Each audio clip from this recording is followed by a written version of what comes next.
How to change username in cTrader. Hi everybody, welcome back to Trading for Beginners. Today in this video we are going to learn how you can easily change your username in the cTrader account using the cTrader application on your smartphone. First, launch the cTrader app on your device and make sure you are logged into your account.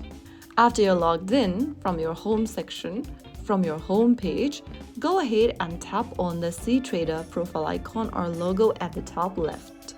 Now you will come across this expanded menu. Now click on the gear button at the top right next to your cTrader email, and this will open up the Manage Profiles section. Tap on Profile from Manage Profile button, and now on the next page, tap on the username field. Click the pencil icon right next to your username and then write down a new one. After you are done, you'll then be able to change your profile username on cTrader. So there you have it. That is how quick and easy it is. If you found the video helpful, don't forget to like, share, and subscribe to our channel. I will see you again in the next episode. Thank you for watching.